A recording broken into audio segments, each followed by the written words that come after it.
Government is not the solution to our problem. Government is the problem. Read my lips. The era of big government is over. Americans hate government. Or so it seems. For 4 decades, the surest way to get elected has been to promise less of it. Government small enough to drown in a bathtub and lower taxes for everyone. We must give overcharged taxpayers some of their own money back. A giant, massive tax cut. But has it always been that way? They say everything that happens in America happens in California first. And maybe that's true. Long before Donald Trump's populism, before the Tea Party, before even the Reagan Revolution, one man in California went to war with government and changed our national politics, perhaps forever. Howard Jarvis for Proposition 13. You've got to remind the politicians who's boss. Howard Jarvis was angry. We got a lot of marinated bureaucrats in government, and they are on a big gravy train. He was fed up with politicians and government bureaucrats. No matter what a politician says, nobody believes it anymore. But most of all, he hated taxes. He visioned himself as a fighter for the average taxpayer who couldn't fight on their own.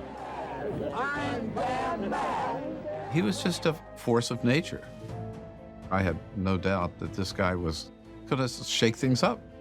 In 1978, Howard Jarvis would lead middle-class taxpayers on an anti-government crusade that ushered in a radical new vision of society. They were out marching to the local assessor's office, where they dumped bags of tea to show their anger over taxes, the Glendale Tea Party. With no love, there it is. Long after he left the scene, the movement he started would dominate American politics. There's probably about 100, 200,000 folks here. They're upset about taxes, they're upset about the size of government. Giving rise to a new era of unfettered wealth at the top and austerity at the bottom, with government stretched to the limits, the era of the tax revolt.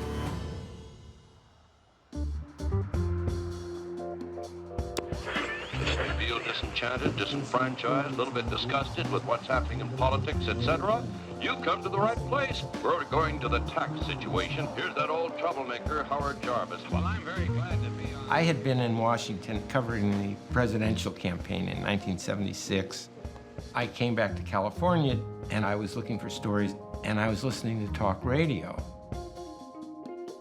Good morning. Good morning. Property tax just about equals my monthly mortgage payment. When you're going to have a tax revolt. It's kind of like a Boston Tea Party that we're saying we've had it. I'm furious. I mean, this is ridiculous. Thank you very much for the call. These people were calling in, talking about their property taxes. We bought a house, we could afford it. We can't afford it anymore. And they seemed to be well-informed, but very angry. And I started going out trying to find these people. Yeah. What happened in the situation with the envelope? They were all in committees that were just forming in the San Fernando Valley. I introduced myself and told them I was from the Times.